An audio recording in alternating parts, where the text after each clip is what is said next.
O nosso convidado de hoje é o maior advogado criminalista deste país, segundo a opinião de vários juristas. O nome dele é Antônio Carlos de Almeida Castro, mas o Brasil o conhece como Cacai. Ninguém pode enfrentar a corrupção fazendo corrupção. Cacai conhece como poucos os bastidores e segredos do poder em Brasília. Já defendeu 4 presidentes da República, mais de 60 governadores, dezenas de ministros de Estado, senadores, políticos de todos os partidos e também grandes empresários, banqueiros e celebridades. E claro, gente simples e comum também. Teve clientes enrolados na justiça nas maiores investigações da história recente do país, como na Lava Jato e no chamado Mensalão. É amigo de longa data do presidente Lula. Foi na casa de Cacai que o presidente comemorou a diplomação da eleição de 2022. É membro do grupo Prerrogativas, grupo progressista formado por juristas, advogados e acadêmicos. Aos 67 anos, mineiro da terra do milho, Patos de Minas, Cacai alerta: democracia não se sustenta sozinha. Ela exige vigilância, compromisso e, acima de tudo, coragem.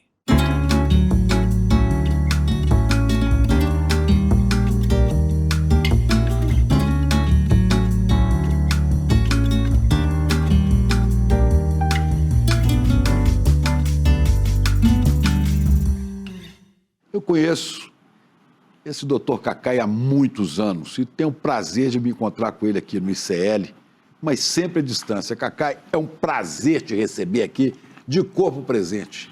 Coisa boa, viu? Chico, alegria enorme, sabe a admiração que eu tenho por você, gosto de você, do seu trabalho. E agora no ICL, que é uma coisa importante que está acontecendo na imprensa brasileira. Uma alegria para mim. Eu convidei o Cacai para participar de um jornal do ICL, depois a turma ficou em cima dele e toda semana ele está com a gente falando do país, né? Fazendo sua análise política, jurídico-política. Mas, Cacai, o que te fez lá em Patos de Minas, né? Capital nacional do milho, pouca gente sabe, tinha até concurso de garota do milho, a Miss do milho, né? Lá em Patos. Te fez de Patos de Minas sair para o Brasil como esse grande advogado que você é. O que te mexeu?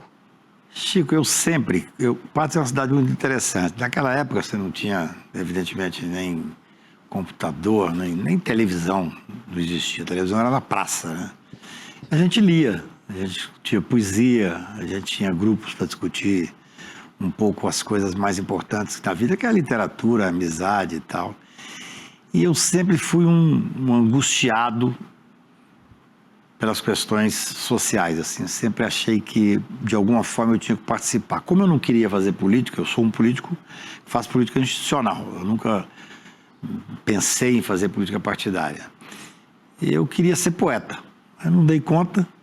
Eu achei que seria através do direito penal que eu poderia, de alguma forma, participar das discussões nacionais. Aí, como lá em Patos não tinha faculdade, eu até brinco, para minha sorte, eu saí, fui para Brasília, passei na UNB e comecei a fazer aquilo que eu gosto, que é estudar direito, fazer grupo de política. Na época, Brasília não tinha ainda autonomia política, então eu participei do movimento de autonomia política de Brasília. E direito penal sempre foi aquilo que eu queria fazer. Era realmente a forma que eu achava que eu poderia, de alguma maneira, contribuir para o momento brasileiro que passava. Era uma época difícil, eu vivi na época, como você, na época do AI-5, na época da ditadura. Então eu fiz direito por uma paixão pela liberdade e pela justiça. Mas você tinha inspiração familiar? Seu pai, alguém era do direito, não? Isso é uma coisa interessante, eu não tinha ninguém na família, ninguém nunca tinha feito direito. Tanto é que quando eu falei, papai era da roça, fazendeiro, quando eu falei que ia fazer direito, ele falou: porra, meu filho, é a profissão que eu queria ter seguido. Olha. Ele falou: eu sempre quis fazer direito. Então, assim, eu não tinha ninguém. Hoje, na minha família, nós temos vários advogados, sobrinha, filhado e tal. E depois que a gente começa, fica mais fácil para as pessoas. Mas irmãos, não? Tenho. Meu Alaô, meu irmão, é advogado, um belo advogado. O Alaô é engenheiro, não? É advogado, engenheiro e queria fazer medicina, desistiu depois. Eu conheci o Alaô, irmão do Cacai, como engenheiro. É, exatamente. Depois fez direito. Depois fez direito. O direito... São quantos irmãos? Nós somos 5. Nós somos 5 irmãos. E é uma coisa interessante, porque minha família é extremamente unida, família mineira, bem... Eu tenho muitos primos, tenho centenas de primos. E o direito passou a ser uma opção para vários amigos meus e para a família. A advocacia é uma coisa danada, né? Assim, porque quando você faz opção para fazer direito, especialmente na área criminal, não é uma coisa simples, porque eu tenho 40% da minha advocacia pro bono. Eu gosto de trabalhar para causas que eu me apaixone, que eu, felizmente, posso... Por isso que eu falei de gente muito chique que você já defendeu, gente muito rica, e ao mesmo tempo gente que você não cobra nada. O direito criminal tem que ser assim, não tem outra saída, né? Assim, de cada 20 casos que bate no escritório, eu pego um. No escritório é um escritório pequeno, nós somos 6 advogados, 3 advogados e 3 advogadas. Tudo é discutido entre nós. A gente só pega uma causa que a gente tem realmente um direito bom, uma tese jurídica. Eu brinco assim, eu estou há tanto tempo trabalhando no Supremo, eu advogo no Supremo há 40 anos, que eu não posso chegar lá para discutir um memorial com o ministro e o ministro falar assim, pô, Cacai, você não acredita nessa tese, não é possível, entendeu? Porque hoje o Poder Judiciário está a tal ponto atabalhoado e cheio de processo que uma das grandes vantagens do advogado é ser ouvido. Se você tiver um problema, qualquer pessoa tiver um problema na justiça, pode ter certeza, se não tiver um advogado que faça o juiz ler, esse problema vai ser resolvido dentro de a sua revelia. O juiz não fica nem sabendo. Nem sabendo por causa da coisa. Hoje você tem no STJ, que é um lugar que eu atuo muito, cada ministro, são 2 turmas, 5 ministros cada uma. Cada ministro recebe 60 pedidos de liminar em habeas corpus por dia. Impossível. Absolutamente inviável. Eu falo com eles assim, quando eles estão na fase de serem ainda indicados, muitos deles vão ao meu escritório para ver se eu posso ajudar. Eu falo, eu faço um pleito para vocês.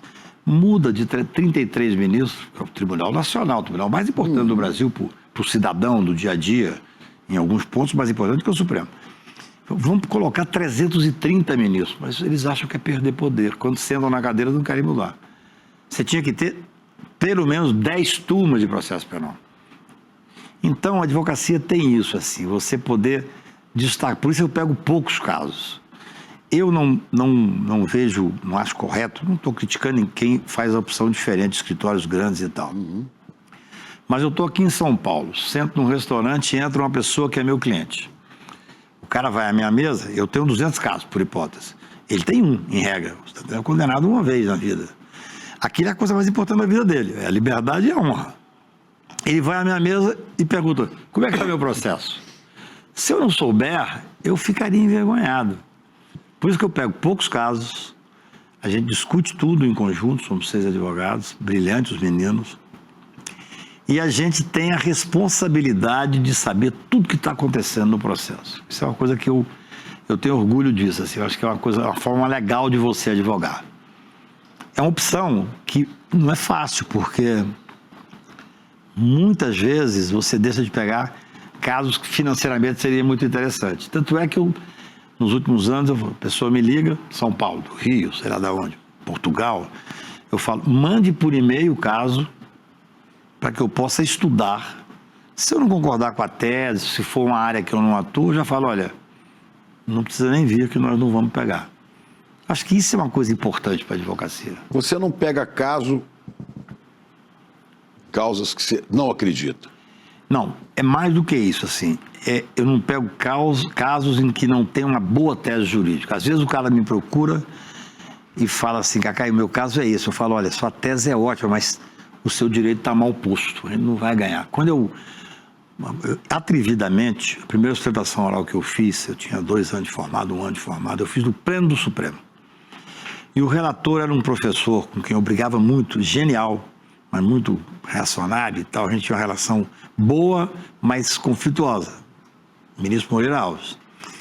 E eu fiz uma sustentação oral, entusiasmado, primeira vez na plenária do Supremo, responsabilidade, ninguém pode começar pelo plenário do Supremo. E aí ele disse, olha, elogiou minha sustentação, falou que eu tinha sido aluno dele, que eu era um estudante que ele gostava, que tivesse divergência, ele falou, olha, mas você não aprendeu uma coisa, o Supremo não é uma casa de fazer justiça, é uma casa de cumprir a Constituição. Eu nunca me esqueci disso. Porque no final eu pedi justiça, e até falei que não é uma casa de fazer justiça. Então, o processo, quando você procura, especialmente eu que trabalho muito no STJ e Supremo, ele tem que ter sido bem trabalhado desde o início. Porque às vezes você vê o processo chegar lá, a pessoa tem o direito, mas não foi levado de forma devida e aí ninguém resolve. Se perdeu no caminho. Perdeu no caminho, perdeu no processo, né? O direito tem muito isso. Você tem o direito de fundo, que é fundamental, mas você tem que ter a forma de instrumentalizar o processo. Por isso é que eu pego muito poucos casos.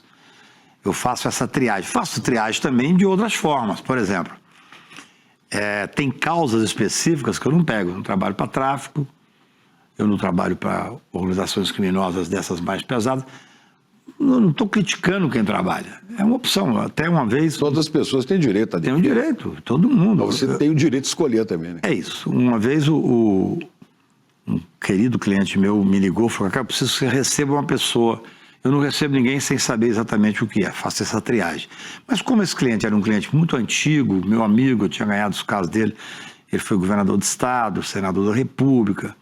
Ele falou: me faça um favor, receba essa pessoa que eu não posso dizer por telefone quem é. Eu achei uma questão grave, marquei no restaurante que eu tinha, o Piantas, peguei uma mesa mais reservada. Quando chega Bolsonaro, com o filho. Eu tomei um susto. Falei, isso foi recente? Ele estava na fase final de campanha ali para presidente e tal. Agora, na eleição passada? Quando ele ainda não era presidente da República. E aí ele sentou, eu educadamente cumprimentei. Quando ele começou a falar, eu falei: deixa eu dizer uma coisa, não quero que o senhor fale o seu problema, porque eu não vou ser advogado do senhor. Ele tomou um susto. Como assim? Eu falei: não, é um direito que eu tenho. Mas eu pago. Eu não quero ser advogado do senhor. Aí ele falou assim: pago. Você pode me dizer o motivo? Eu falei: posso, mas eu acho que serei indelicado. O ideal é que eu não diga o motivo. Então, um advogado tem esse direito. E ele entendeu? Não, entendeu. Ele estava com o filho dele falou: pai, vamos respeitar o advogado. Me pediu 2 ou 3 opiniões de uma forma geral, eu dei, evidentemente. E agora, nessas encrencas mais recentes, alguém ele ou alguém, a mãe dele, te... Não, eu fui procurado por financiadores e políticos, porque eu ainda acho que é um nicho a ser explorado, que eu acho que desses que foram denunciados, eu tenho cobrado disso publicamente da Polícia Federal e do Ministério Público, eu acho que ainda faltam alguns financiadores pesados e alguns políticos, que não estão ainda no grupo denunciado. E você acha que chegam? Não tem como não chegar, né? Eu acho que teve uma época... Tem vários deputados. Eu fiz uma vez um artigo cobrando isto e recebi uma resposta muito correta do doutor Andrei, que é o diretor-geral da Polícia Federal. Ele não falou diretamente para mim, mas ele falou numa entrevista, certamente na mesma época, disse: olha, o tempo da investigação não é o tempo da advocacia e não é o tempo do jornalismo. Às vezes não é o tempo nem da sociedade, que tem que ser técnica. Eu cobrei muito do doutor Paulo Gonet, quero parabenizado pela defesa, pela peça técnica que ele fez, e depois eu cumprimentei, evidentemente, porque assim, o tempo que passa é contra a investigação. Quanto mais tempo demora, mais difícil fica sendo a investigação. Então, essa denúncia do doutor Paulo... E tem uma coisa interessante, Chico.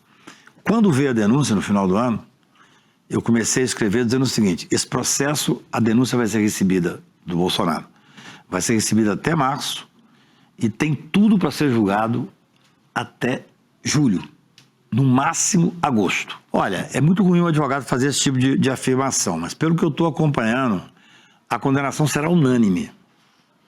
Eles serão condenados. Eu sou um abolicionista penal, sou contra a pena de prisão. A pena de prisão tem que ser em casos extremos. Por exemplo, tentar instituir uma ditadura no Brasil. Isso é um caso extremo. É um dos poucos casos em que eu vejo a inevitabilidade da prisão. Mas tem uma coisa interessante. As pessoas falam: Cacá, mas se você matar, homicídio simples, pena mínima de 6 anos, você pega 6 anos. Se você participou do 8 de janeiro, do golpe e tal, você vai ganhar 14 anos. Tecnicamente, as pessoas não têm obrigação, evidentemente, de saber. Direito é muito chato, de ter conhecimento jurídico. Mas o que aconteceu?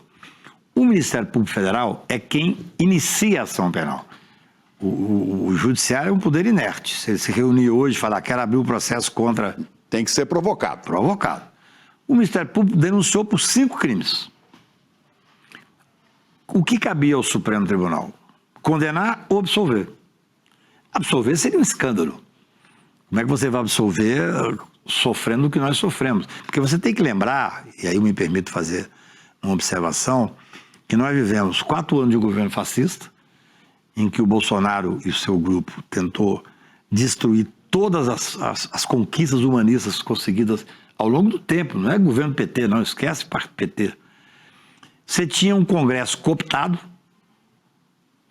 mesmo. E aqui o Bolsonaro entregou a administração do orçamento? Claro, tudo. Foi o começo do fim que nós poderíamos ter chegado. E aí, quem é que manteve, por incrível que possa parecer, a estabilidade no Brasil? O Poder Judiciário. Que é um poder patrimonialista, machista, racista. Eu critico o Poder Judiciário há 40 anos.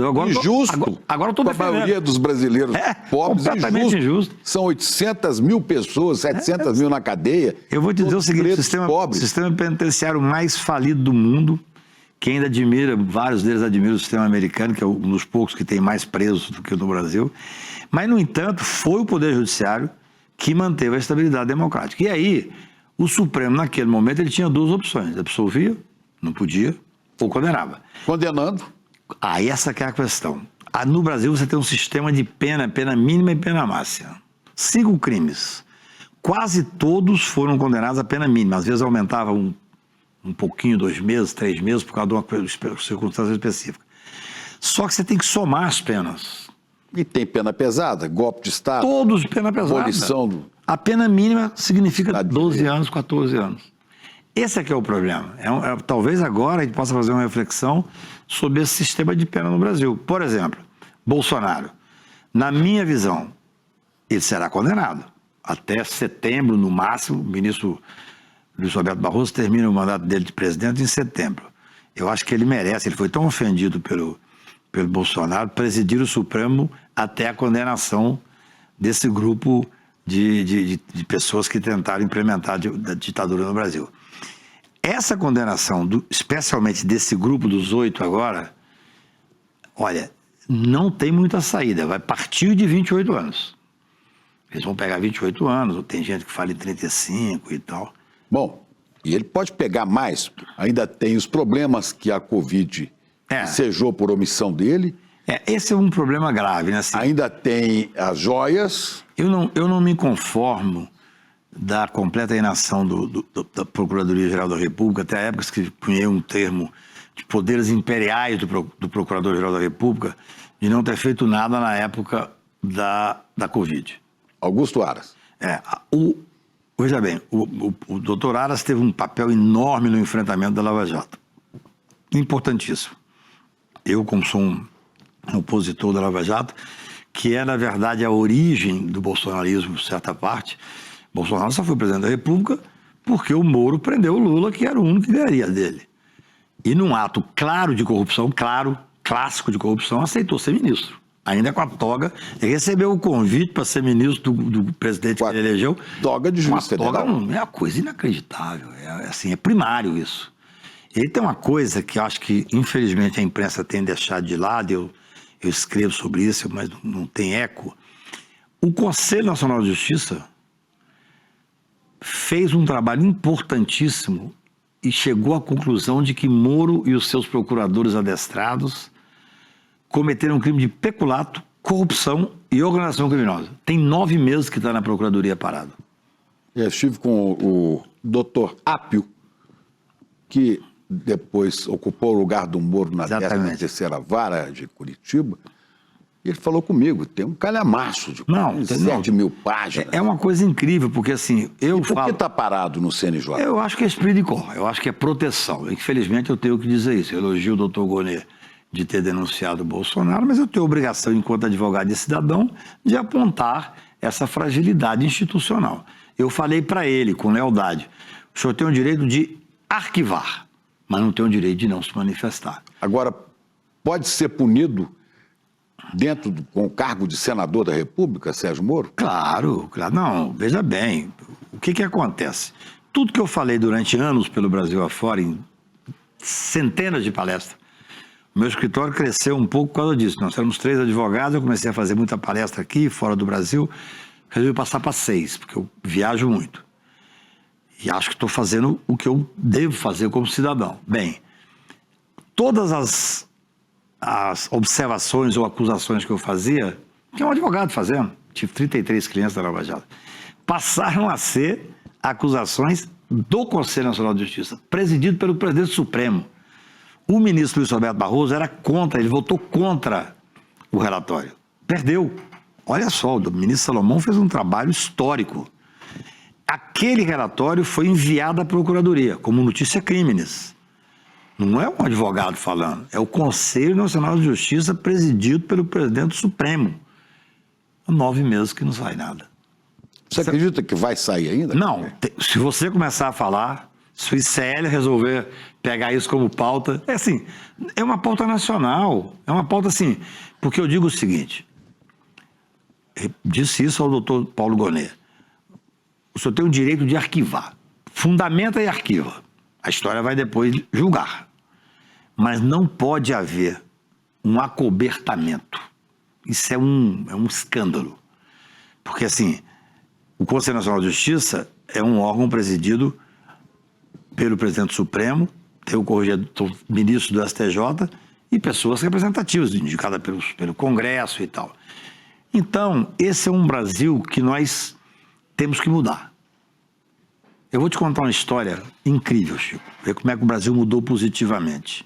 Eu levei um maior empresário brasileiro para depor, alguns anos atrás, num grande escândalo da pasta rosa. Nós que já passamos dos 20 anos. A pasta rosa. Você deve lembrar disso. Antônio Carlos Magalhães. E aí acontece uma coisa incrível. Eu levei o empresário para depor na Bahia e pergunto para o delegado: o senhor vai arquivar o inquérito? Normalmente, quando você vai relatar, normalmente quando houve um mau empresário é porque é o final do inquérito. Ele disse: não, eu vou ouvir o governador e depois eu vou relatar. Eu liguei para o Márcio Tomás Basso, que era advogado do ACM, Antônio Carlos. Contei para ele. O Márcio procurou o governador e falou: olha, você vai ser ouvido pela Polícia Federal. Bem, daí a meia hora me liga o Márcio e fala: Cacai, você não vai acreditar. O ACM ligou para o ministro da Justiça, ligou para o diretor da Polícia Federal e falou assim: tem um delegado aqui dizendo que vai me ouvir. Ele tem 3 horas para deixar os limites da Bahia, ou a minha Polícia Militar vai prendê-lo, algemá-lo e andar com ele no Pelourinho. Olha como é que o Brasil melhorou, cara. Bem, quando eu fiquei sabendo daquilo, eu fiquei estupefato. Voltei para Brasília, no outro dia eu fui na Polícia Federal só para... botar os cangaceiros atrás. Só para dar uma curtida. Eu cheguei lá, o delegado estava lá. Ele usava uma gravatinha, borboleta. Falei: e aí, doutor, como é que foi o depoimento do governador? Ele disse: Cacai, você não vai acreditar. Fui promovido a dito cultural na Argentina. Deixei o inquérito. Agora eu vou... Esse era o Brasil. Carne argentina, bebê. Por isso é que eu vou dizer que esse inquérito, que esse relatório do CNJ não pode ficar parado. O Brasil mudou. Vamos ver. Eu queria retomar um pouco. O Cacai é tão genial que ele sequestrou a minha pauta. A minha pauta era ouvi-lo. Né? Eu comecei perguntando por que você é advogado. Né? E agora você foi para Brasília. Eu quero saber da sua história, das suas paixões. Inclusive pelo Cruzeiro, que você é azul e branco. Estou aqui em sua homenagem com azul. Obrigado, querido. Eu, velho atleticano, mas filho de cruzeirense. Bem, eu morava em Minas e, para minha sorte, Patos, na época, não tinha faculdade, então eu tinha que sair. Foi para Brasília. Era Belo Horizonte ou Brasília. Eu consegui um tio, a gente não tinha grana, eu consegui um tio que me convidou para morar na casa dele. Eu fiz vestibular para Direito na UNB e me apaixonei logo, assim, pelo ambiente. Pra você ter ideia, eu entrei em 77, aí fico vigindo e tal. Pô, o movimento estudantil naquela época era fortíssimo. O direito não tinha centro acadêmico. Porque era tão de direita, era tão reacionário que não tinha sequer centro acadêmico. Então nós formamos um grupo, meu querido amigo lá de Juiz de Fora, Fernando Ortega, e outros, fundamos um centro acadêmico, enfrentamos o reitor de Marighella, que era o capitão de Marighella, que era o reitor da faculdade, e começamos a fazer política. Nunca fiz política partidária.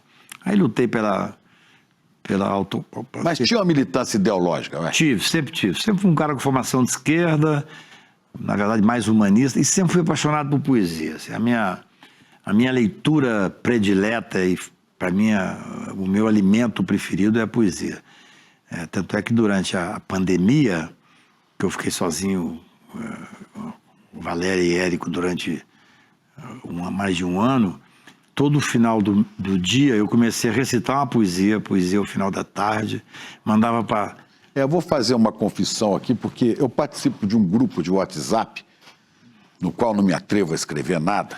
Eu leio, porque só tem fera, né? Do Afonso Borges lá de Belo Horizonte criou. Um grupo chamado Literatura e Liberdade. Exatamente. Tá o Cacai, tá a Bruna Lombardi. Mia Couto. Tá a Mia Couto, tá o Agualusa. É verdade. Tá a viúva do Saramago. Pilar. Neta do Jorge Amado. É um grupo extraordinário. Carolina. É incrível, é o grupo mais interessante que eu tenho, dos vários que tenho, o mais interessante. Pois é, e aí de vez em quando aparece o Cacai lá, declamando, falando do Rio da sua aldeia, que ele adora a pessoa. É verdade. Isso é uma coisa interessante. Esse grupo que eu fiz, que eu mandava para 10, 12, ao final de 6 meses eu estava mandando para 900 pessoas. E até uma coisa interessante, uma vez eu estava fazendo um debate literário, até com o Afonso, lá em Óbidos, em Portugal, e tinha lá um português que eu gosto muito, que disse, olha, provavelmente você é a pessoa que mais recitou poesia ininterruptamente no mundo. Porque eu mandava... Fala uma que você gosta aí. Eu gosto de várias, mas eu gosto muito de um poeta mineiro, né, que é o Leão de Formosa. Leão de Formosa, já é coisa de mineiro, de Patos de Minas, é seu parente. É verdade, meu Leão tio. de Formosa é um nome fantástico, é do Altino. Altino Caixeira de Castro. O Altino, se ele tivesse sido descoberto com mais É de tempo, Lagoa Formosa. eu acho que ele seria mais reconhecido do que é. Mas ele tem uma coisa linda, tem várias. E o pseudônimo dele é Leão de Formosa. Leão de Formosa. Ele tem uma poesia que chama Sonetilha Existencial. O homem lúcido me espanta, mas gosto dele na lírica. A verdade metafísica modela o verbo e a garganta. O homem lúcido não se espanta, põe a baba ao pé da planta, eis que a planta frutifica. O homem lúcido como está? Seja lá onde estiver, ele está sem aquarela. Sabe que a vida é viscosa. Sabe que entre a náusea e a rosa foi que a ostra fez a pérola. Opa. É uma maravilha. Poesia é uma coisa linda. E o Pessoa? Olha, para mim, o maior Rio poeta, da sua aldeia. o maior poeta de toda a época, né? O Pessoa, ele, nos seus múltiplos heterônimos, ele satisfaz a todos, assim. Eu, quando eu era menino, 16 anos de idade, 17 anos de idade, eu apaixonava pelo Guardador de Rebanhos, do Alberto Caeiro, que é uma coisa lúdica. Eu nunca guardei rebanhos, mas é como se os guardasse, né? Depois você vai crescendo, não em intensidade, porque a intensidade do Alberto Caeiro é enorme. Você vai crescendo em complexidade, né? O Pessoa, você é possível amar Fernando Pessoa quase qualquer um, porque são vários heterônimos, os mais conhecidos são menos, mas mais vários. E você tem o grande livro, para mim, o grande livro de toda a história, é uma coisa incrível. O livro do Desassossego. O livro do Desassossego. São escritos encontrados num baú, se não me engano, em 82, você imagina. E que foram colocados de uma forma não linear. Então você pode ler o livro de trás para frente, de frente para trás, no meio e tal. Então, assim, é um gênio absoluto. É uma coisa... eu penso que entender Fernando Pessoa é impossível. Se você entender a alma humana é difícil, mas você tem várias almas. Então, quando ele fala do Rio da Aldeia, que é uma das coisas que eu mais gosto, né? Que ele fala que o Rio da Aldeia dele não é o rio mais bonito do mundo, mas é o rio mais bonito do mundo porque é o Rio da Aldeia dele. Então, o Tejo nasce na Espanha, está no mar em Portugal. Exatamente. Todo mundo sabe dele, mas poucos sabem do rio da minha aldeia, de onde ele vem e para onde ele vai. Exatamente. E quando você está só, quando estou só ao pé dele. Eu acho gozado que ele sempre joga, né? Quando estou só ao pé dele. Você não sabe se é sozinho ou se é somente. Não, a complexidade do Fernando Pessoa tem uma coisa... não sei se as pessoas sabem, mas o Fernando Pessoa, que ele não tinha grana, ele fez propaganda no início da vida dele. A primeira propaganda dele, que é absolutamente genial, foi para Coca-Cola. A Coca-Cola? É incrível. A frase é assim: primeiro estranha-se, depois entranha-se. É incrível, né? Quer dizer, essa frase é uma coisa A inacreditável. Coca-Cola não merecia o Fernando Pessoa. Imagina, é a necessidade da vida, né? Então eu acho que a poesia, ela sustenta... Você lê poesia todo dia? Todo dia. Agora, como é que foi a poesia? A poesia te levou pro direito, que você achou que não era poeta? Na verdade, assim, Mas... eu gostava de poesia, eu queria... As pessoas que eu mais admiravam eram escritores e poetas, mas, assim, eu acho que a coisa mais próxima que você tem, no meu ponto de vista, de conseguir fazer uma participação... Eu não quero ser político partidário, nunca na vida serei e não serei. É através do direito penal. O direito penal, assim, eu participo das grandes discussões nacionais através do direito penal. Eu ia te perguntar por que o direito penal? Porque, assim, eu não vejo outro direito, na verdade. Assim, eu até atuo em causas interessantes, que eu, às vezes, está no Supremo, o direito posto, uma coisa que eu acho interessante. O direito penal é aquilo que move a minha paixão. Outro dia, inclusive, foi uma coisa interessante. Eu estava num debate e as pessoas falaram, Cacai, você não tem, o ápice da advocacia é ser ministro supremo. Eu falo, opa, claro que não. O ápice da advocacia é ganhar um habeas corpus de liberdade. O ápice da advocacia é ganhar um habeas corpus e corrigir uma injustiça contra alguém que está sendo processado ou preso. Eu jamais seria juiz. As pessoas têm que entender que o ministro supremo é um juiz. Eu fiz a opção para ser advogado, não fiz a opção para ser juiz. Nunca aceitaria ocupar um cargo de juiz, até porque eu... Mas já foi convidado. Não, eu fui instado. Uma vez conversando o Lula, o Márcio, o Tomás Bastos e o Zé Disseu, na formação do primeiro governo, a gente conversando, faltava 20 dias para assumir ali, a gente conversando, quem é legal em tal cargo e tal, aí o Márcio Tomás Bastos falou, e você? Que interesse você teria? Eu brinquei, não, se eu pudesse ser ex-ministro supremo, eu aceitaria. Porque eu acho muito chato, assim, você ter aquela formalidade toda, não combina comigo. Você, inclusive, quebrou a formalidade do Supremo e foi motivo de escândalo. Você apareceu de bermuda um dia no Supremo. Isso é uma tristeza, porque na realidade... Mas viralizou a história. Ficou. O que acontece? O que aconteceu? A gente tem um grupo, que é um grupo que todo dia de Natal se reúne para beber e fazer um brinde a um amigo que morreu, que era um grande boêmio de Brasília, que é o Jorge do Feitiço, uma figura admirável lá de Cruzilha, lá de Minas Gerais, e morreu muito novo. E eu estava no Natal, 24, todo dia, 24 de dezembro.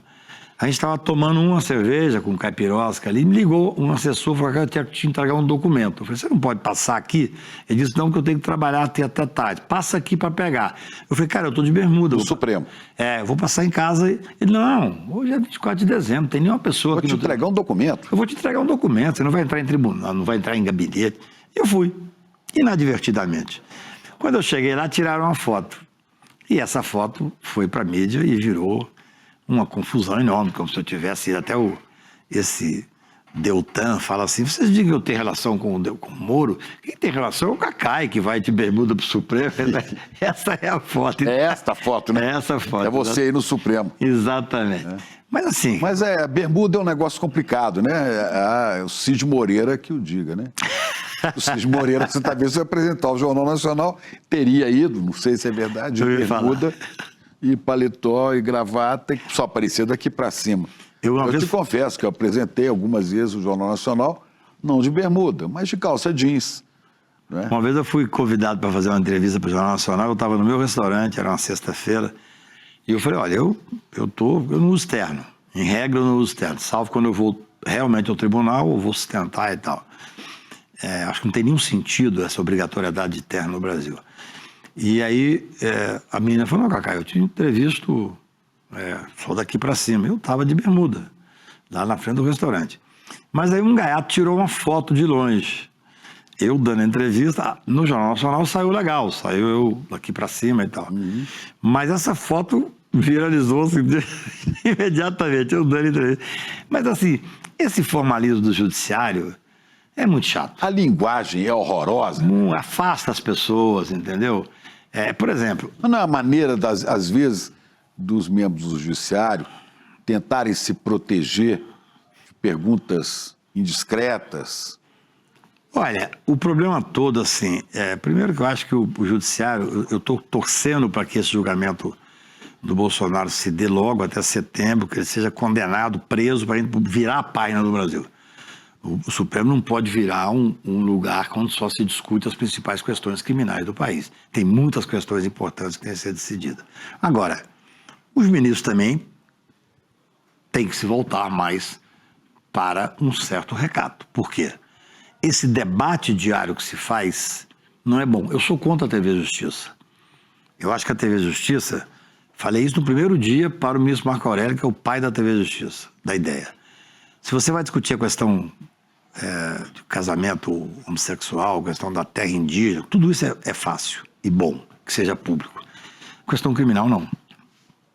A questão criminal, se você faz ela de forma pública, você tem uma pré-condenação sem previsão legal. Eu fui advogado do Duda Mendonça no mensalão. Ganhei, ele foi absolvido. Nós fomos jantar e ele disse: hoje é o dia mais feliz da minha vida, Cacai. Mas eu, no imaginário popular, eu sou condenado. Então, assim, quando eu saí de Patos de Minas para fazer direito, na UNB, eu nunca imaginei que eu ia poder discutir, eu sabia que ia poder cuidar de casos importantes individuais. Mas eu descobri, Chico... E desde cedo na área penal. Sempre. A minha paixão sempre foi a área criminal. Sempre foi a área criminal. Mas eu descobri que através dessa advocacia criminal, você pode participar das grandes decisões do país. Por exemplo, eu fui o autor da ADC, Ação Direta de Constitucionalidade 43, que discutiu a presunção de inocência, que paralisou o Brasil. Até o julgamento desse caso dessa semana, tinha sido certamente o caso mais importante do Supremo até então. Aquilo mudou. Por que eu fiz aquilo? Todo mundo fala: você fez por causa do Lula. Não, o Lula foi solto por causa dessa ADC. E depois entraram duas outras. O Lula não foi solto porque anulou o processo. Você atuou no caso do Lula? Não, o Lula foi solto por causa de uma ADC que nós entramos. Sei. Quem soltou o Lula foi quando nós ganhamos, o ministro Toffoli tem uma participação importantíssima, ele era presidente do tribunal, o Lula preso, uma pressão enorme para não colocar o processo em julgamento. Ele disse: Cacai, eu vou assumir a presidência porque a pauta do Supremo Tribunal fica nas mãos do presidente, que é um erro enorme. A pauta deveria metade ser dele, para ele dar a característica da gestão dele, e metade ser do colegiado. É um absurdo isso. Bem, hoje com os processos virtuais mudou um pouco. Mas o ministro Toffoli teve a coragem de colocar julgamento. Colocou, nós ganhamos, o Lula foi solto. Eu entrei com esse processo, quando eu entrei, a minha preocupação era o Ademar, que é um querido amigo, Ademar Borges, um gêniozinho que tinha estudado para fazer o caso, e o Cláudio. A preocupação era o sistema carcerário brasileiro, que é uma das vergonhas, uma das coisas que me levou para a advocacia, inclusive. Eu tinha, sabe como o Ulisses dizia do ditadura, eu tinha ódio e nojo, né? Eu tenho ódio e nojo da forma com que trata o sistema carcerário no Brasil.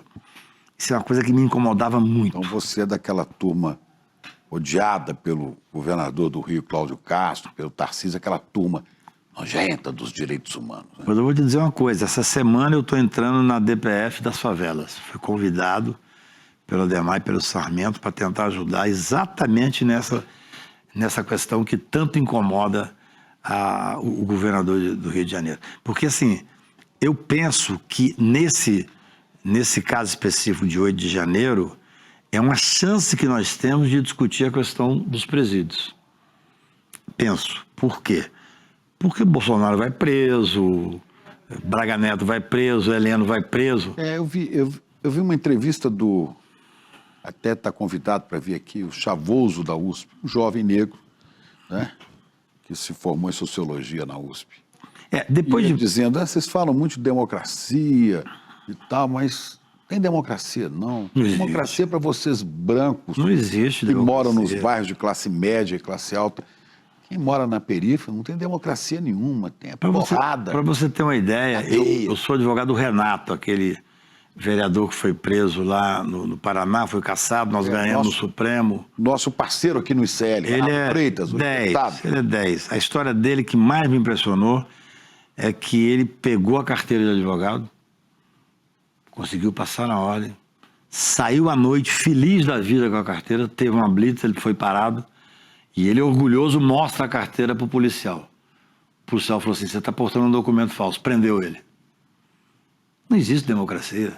Não existe. Não existe democracia. Então, eu entendo a sua indignação, que é minha também, é nossa. É, claro. Agora, é preciso que o direito, é preciso que os juízes, os magistrados, visitem os presídios para saber o que acontece ali dentro. Né? Isso é fundamental. E se o ministro Fux, que andou falando esses dias que por baixo dessa toga bate um coração, seria bom que ele frequentasse os presídios para ver se o coração bate. Eu concordo com você, mas nós temos que ter uma mudança muito mais profunda. É uma mudança de legislação. Hoje criou-se uma impressão no Brasil, que eu espero que mude, com parte da direita indo presa agora, os principais líderes da extrema-direita, de que tem que tirar as pessoas da sociedade. Eu vou te contar uma história, Chico. Nós somos mineiros. Assim que aconteceu o 8 de janeiro, eu recebi um telefonema de um primo meu lá de Patos de Minas. Eu falei, Cacá, está bom? Tô bom. Você lembra da fulana? Não vou dizer o nome. Você lembra da fulaninha? Eu falei, lembro demais. Velho. Você acredita que ela está presa, senhor? Eu falei, é mesmo? Pois é idosa. Por conta de quê? Eu falei, o que ela fez? Por conta de quê, né? Foi, ela estava aí, eu falei assim, ela foi presa no asilo? Você falou que ela é idosa? Eu falei, não, foi presa dentro do Supremo, você acredita? Aí, e ela está lá, sem ter condição de ir ao banheiro, porque a filha é enorme, a comida é péssima. E outro dia ela foi carregar a bateria do celular dela e não tinha nem mais lugar para enfiar a bateria. Eu falei, tem uma bateria, tem um celular lá na cadeia? Tem, senhor. Eu falei, pois eu vou avisar o ministro Flávio Dino, o ministro Alexandre. Quer dizer... Ela é uma das velhinhas que estavam com a Bíblia lá, né? Era uma daquelas... Então, assim, essas pessoas que estão presas, talvez comecem a pensar que nós, que somos tratados como os inimigos, né, os caras que defendem direitos humanos, a gente está defendendo uma coisa mínima. O cidadão vai preso, ele perde a liberdade, mas não perde os direitos inerentes à pessoa humana. Agora, você imagina, pena de 14 anos. Bolsonaro vai pegar 30 anos, 28 anos. Passou, hoje, o general Braga Neto, ele está preso no quartel. Transitou em julgado, Chico, é papuda. Não tem mais quartel. Bom, Bolsonaro seria quartel, não. Não, papuda. Papuda, como ele é do Só Rio... militar da ativa que fica em quartel. Não. Antes do trânsito ser julgado. Porque não vai existir militar da ativa. Porque todos vão perder a patente.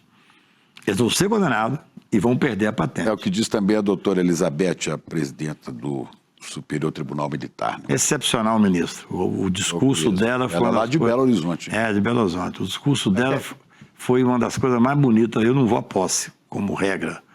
Mas fui à posse dela, porque uma mulher assumindo a presidência da STM é muito significativo. E ela fez um discurso impressionante. Agora, Cacá, você criticou a TV Justiça, eu tenho também minhas dúvidas, mas ela tem sido importante, agora, por exemplo, nesses grandes julgamentos, que ela populariza um pouco a questão dos direitos, das leis, as pessoas começam a entender um pouquinho.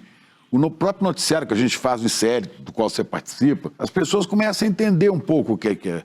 Né? Quando você está, não, aquela senhora está condenada porque usou batom, não. Aí alguém vem e explica por quê. E não é isso. Isso aí é a ponta do iceberg.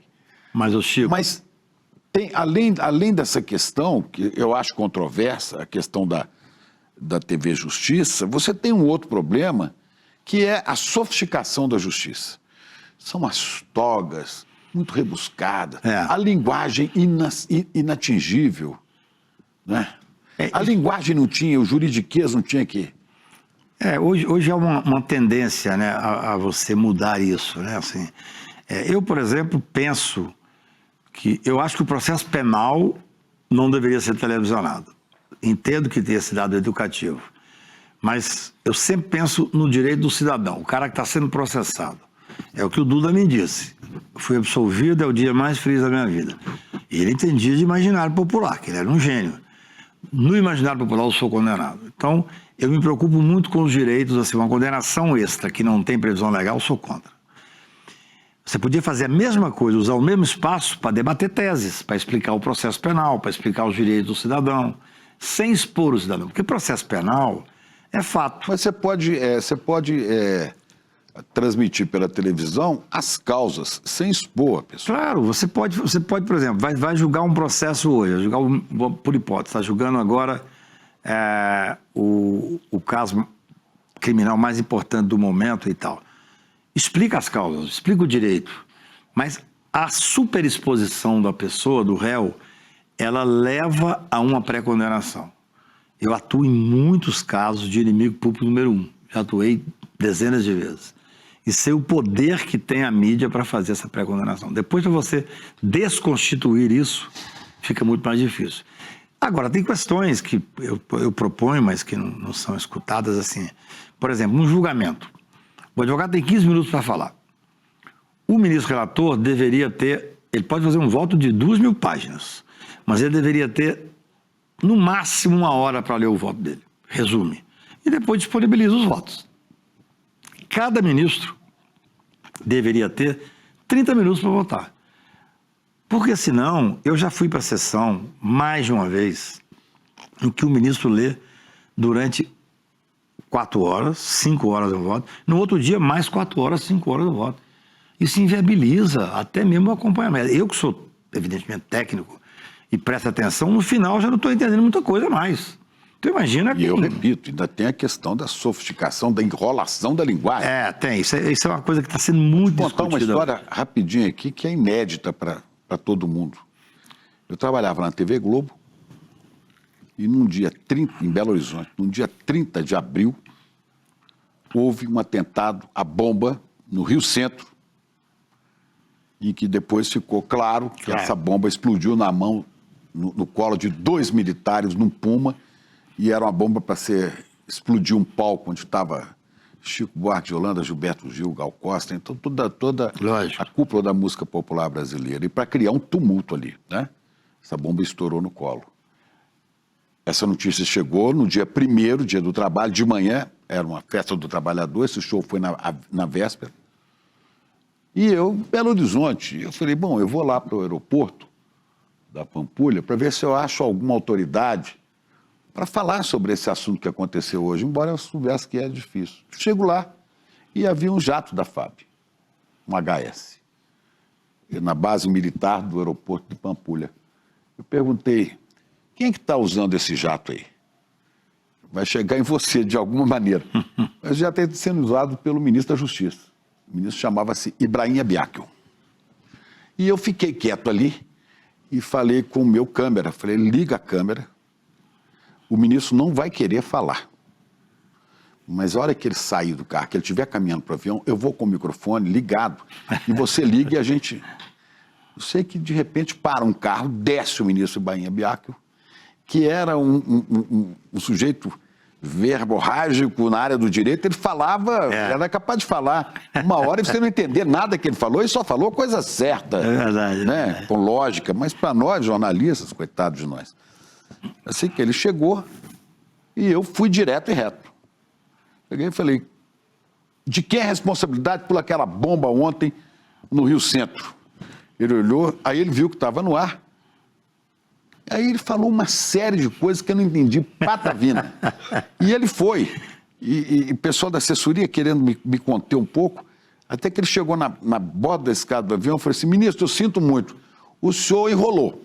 O senhor desculpa a minha franqueza, eu falei alguma coisa desse tipo. Eu não entendi nada, imagine, se eu que estou aqui, cuidando do caso, não estou entendendo, o telespectador que está assistindo agora, também, não estava assistindo agora, está sendo gravado, também não vai entender nada. Eu perguntei ao senhor, a quem que o senhor considera que são os responsáveis? Aí ele ficou acuado, ele falou assim, claro que tudo indica que são aqueles bolsões sinceros, porém radicais, a que aludia o presidente Geisel. Claro que são os pescadores de águas turvas, também citados pelo presidente Geisel.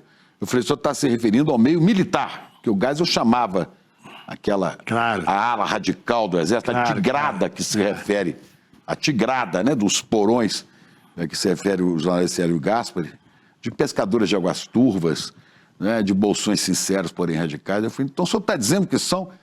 Ele falou, aí ele deu um riso safado, assim, e eu fiquei satisfeito, que eu tinha feito, tinha obtido uma bomba, uma órbita do Rio Centro, naquele momento da história do Brasil. Eu fiquei satisfeito Ele riu e falou assim, você é bom para fazer pergunta. Eu falei, o senhor responde muito bem, já com a câmera desligada. Ele falou assim, é uma pena que não vai ao ar, né?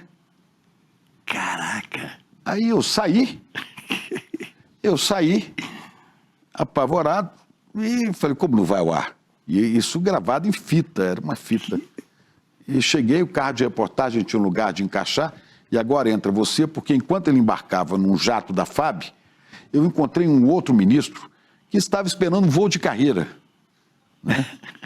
E que tinha histórias. Você está muito irritado. Por que você está irritado assim? Porque você tá... Não, foi uma entrevista que eu fiz com o ministro Ibrahim Abiaco, ele disse que não vai ao ar.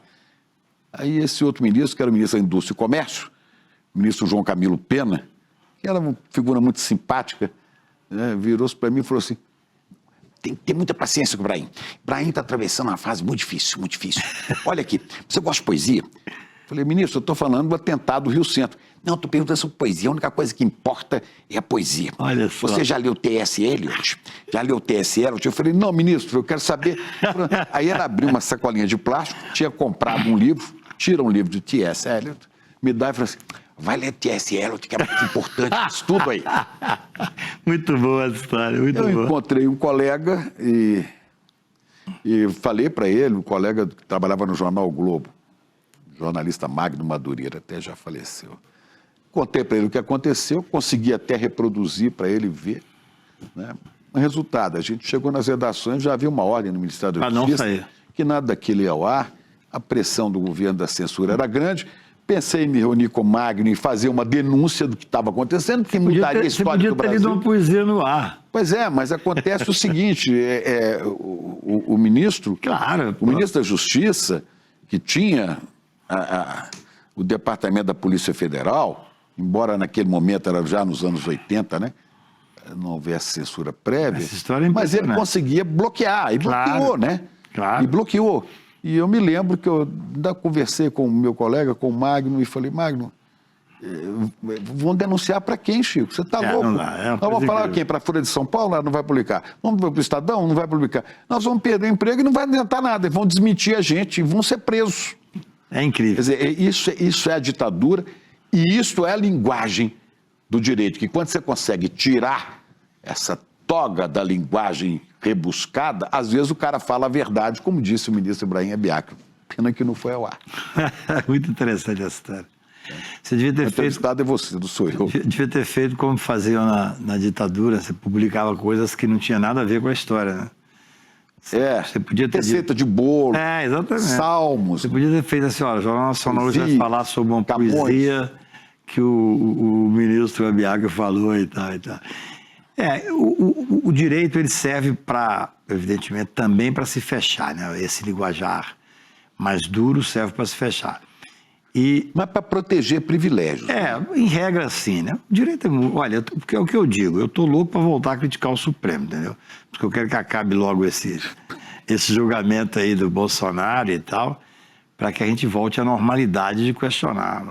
Como realmente eu tenho para mim a convicção absoluta de que foi o judiciário que manteve a estabilidade democrática, eu acho que ele está com crédito. Está com crédito. Embora tenha essa série de questões que tem que ser levadas. Hoje, esse assunto específico do direito muito hermético, das palavras, da forma de dizer, é muito debatido no judiciário. Também você não pode simplificar demais, você não pode virar um lugar onde você tenha algumas questões... Mas tem que ser algo que o cidadão consiga compreender. Mas assim, o problema maior, esse é um dos problemas. O problema maior é que você chega... para comprar um livro de direito, o menino está começando a estudar, você tem manuais que são teratológicos. É bom você explicar o que é teratológico. Isso aí é uma palavra que vocês gostam muito. São coisas que vêm do monstruoso, uma coisa que tem uma certa...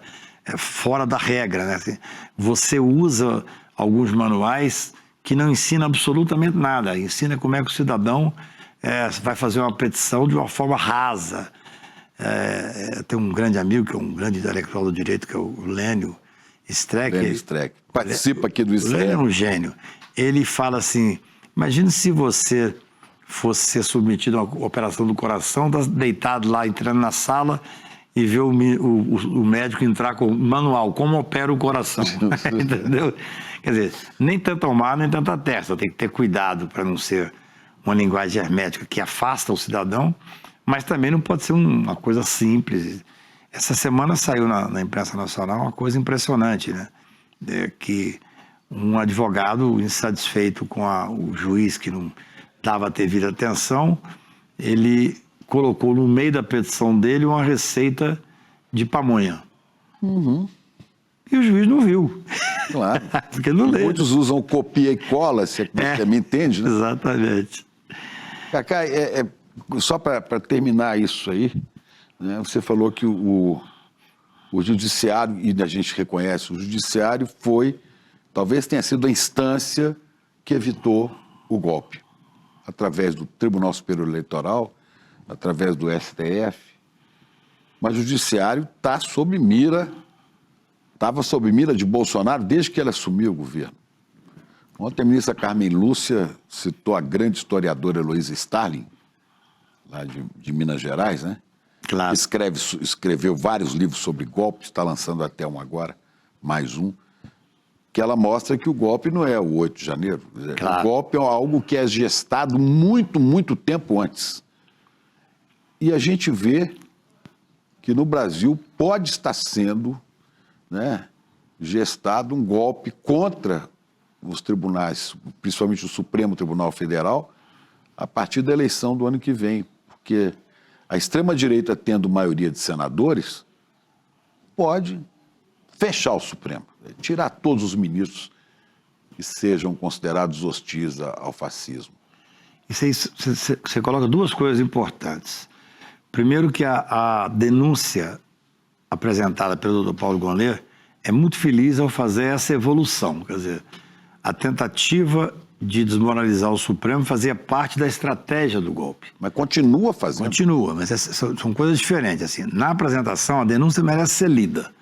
Ela demonstra claramente como é que era a estratégia de desmoralizar o Supremo, de dizer que podia fechar com o cargo de um soldado, de ofender o ministro Barroso. Isso é um canalha! Então, é uma coisa inacreditável. Assim, aquela agressividade tinha um limite estabelecido pela estratégia. Isso é uma coisa preocupante. Agora, você tem também a tentativa de ocupar, aí através do Legislativo, de ocupar a força do poder para poder acuar o Supremo. Há 2 anos atrás, eu conversei com um senador importante da direita, que é meu cliente, pessoa que eu respeito. Mas não é da extrema-direita. Ele me disse, mas apoia a extrema-direita, apoia Bolsonaro. Ele me disse, há 2 anos atrás, ele disse, Cacai, para nós agora não interessa mais eleger governador, nada disso. O mais importante é que as próximas eleições vão ser 2 vagas de Senado. Nós vamos fazer a grande maioria do Senado e nós vamos fazer impeachment de ministro Supremo, modificação da composição do Supremo. O que você está dizendo é o que essa pessoa me disse há 2 anos atrás, e eu conversei com vários ministros Supremos. Veja bem, como eu fui advogado de alguns presidentes da República, eu mais de uma vez, o presidente da República falava comigo, Cacai, olha só, chegou aqui um pedido de impeachment do ministro tal do Supremo. É comum isso acontece no Supremo sempre. Nem saía na imprensa. Ele me mostrava com uma certa curiosidade histórica, né? Eu lia e tal e tal. Nunca houve um andamento. Agora, um dos instrumentos de poder, e você tem toda a razão com essa preocupação, da extrema-direita, é fazer grande maioria no Senado para poder pressionar o Supremo. Aí, é um erro. Eu estava conversando há 4 anos atrás com um líder partidário, e eu falei com ele assim, fulano, eu recebi um telefonema de um candidato a governo, que deve ser eleito, e de um candidato ao deputado também, que deve ser eleito. Eles querem conversar com você. Vamos combinar de ir lá em casa, tomar um café da manhã e tal. Ele disse, leva o deputado primeiro. Eu falei, pô, mas não é mais importante você falar com o governador? Ele falou, não, para mim importante é fundo partidário. Eu quero ter um número grande de deputados. Governador, olha só como é que é a visão prática da política. Eu tomei um susto, eu que sou acostumado a lidar com político. Ele falou, não, Cacai, o que eu quero é fazer uma quantidade enorme de deputados, porque aí você tem uma força enorme. Agora a coisa piorou. Agora você quer fazer uma maioria grande. Eu acho assim que as próximas eleições, eu já tenho conversado com algumas pessoas, o Lula deveria cuidar, os líderes partidários de esquerda, democráticos, de fazer o possível para eleger senadores da República. São 2 vagas. Quer dizer, os partidos democratas... Deveria priorizar isso como forma Os absoluta. partidos progressistas, partidos de esquerda e outros que são democratas, embora não sejam Claro. talvez de esquerda, deviam se preocupar É com isso. mais importante hoje você ter maioria no Senado. Mas eu não vejo essa organização. Não existe. Eu tenho falado sobre isso. É uma coisa. Porque Chico, o Brasil mudou muito para pior, para melhor em algumas coisas, como o caso que eu contei, em que o governador tirou o delegado da Polícia Federal. Hoje não existe isso mais, a gente vê que as coisas acontecem. Mas, por outro lado, mudou muito para pior em algumas questões políticas. Por exemplo, eu fui dono do Piantela, que era O restaurante, o doutor Ulisses gostava de tomar. para mim, o maior restaurante que já existiu no Brasil e era onde a redemocratização aconteceu.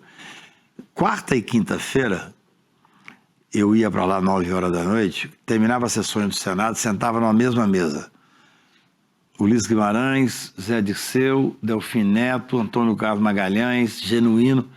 Quer dizer, terminava o Congresso, podia estar acontecendo o que estivesse acontecendo de discussões. Eles sentavam. Todo mundo sentava, discutia, existia essa condição. Hoje no Brasil não existe isso.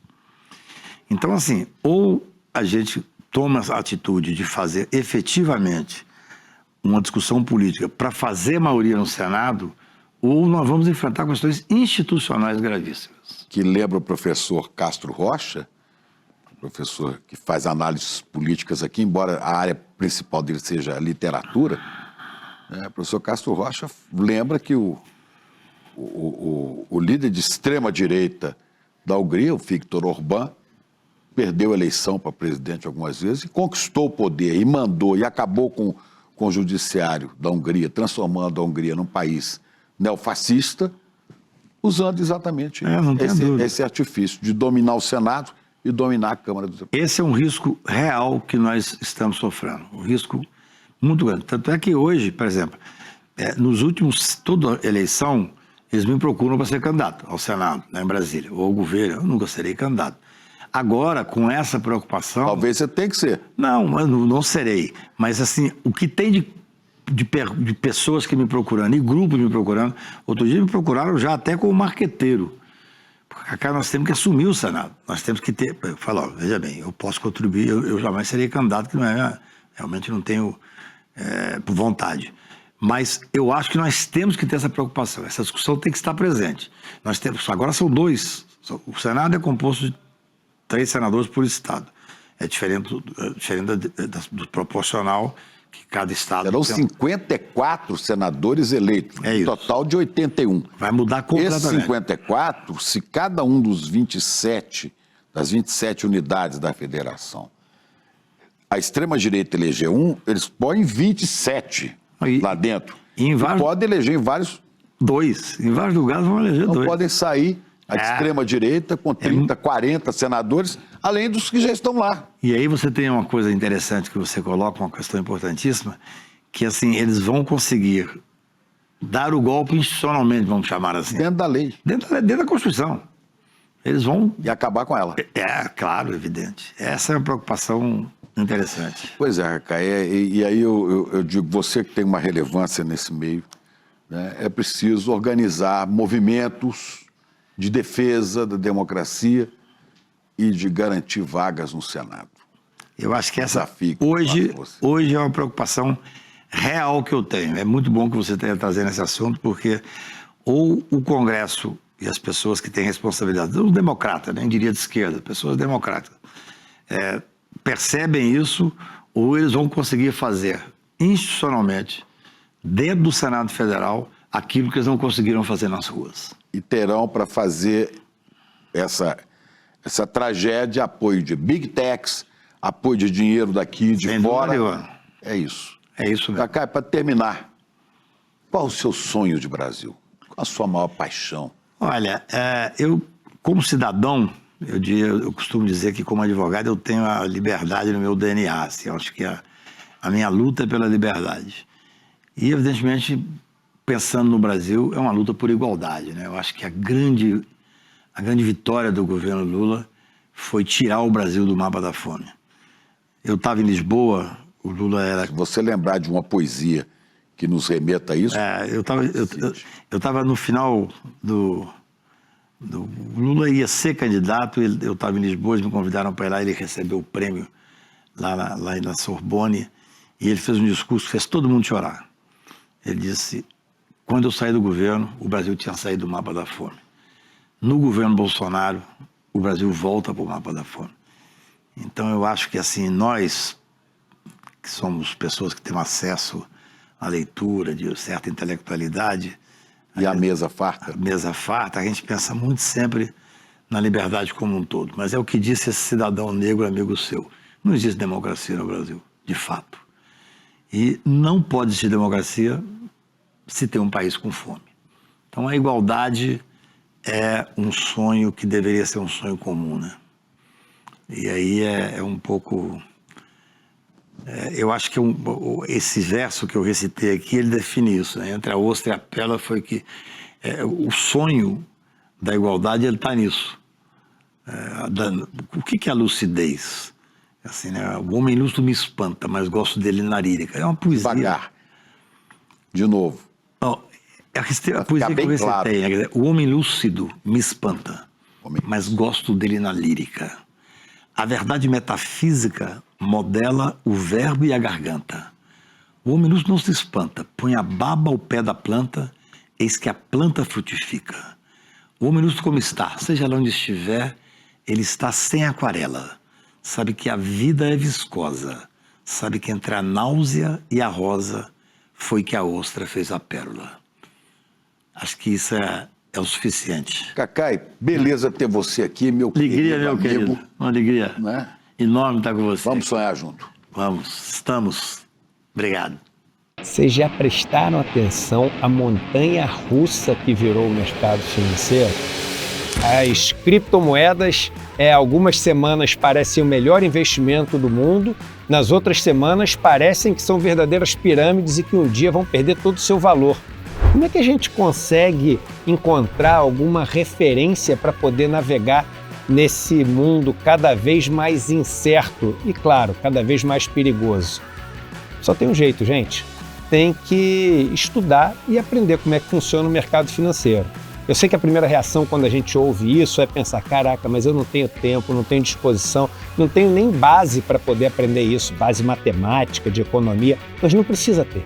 É muito mais simples do que vocês imaginam. E eu fiz uma aula para provar isso para vocês.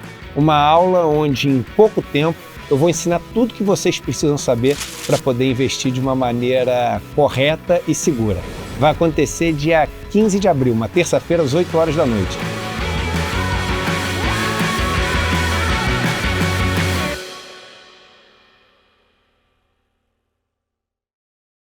Muitos diziam para mim, Beto, explica uma coisa. Como é que você pode ser um cara de esquerda, revolucionário, e ao mesmo tempo crer em Deus, numa outra vida? Eu falava com ele, olha aqui, eu tenho tanta certeza que vocês vão para o céu, que lá nós vamos ter a eternidade inteira para debater esses temas.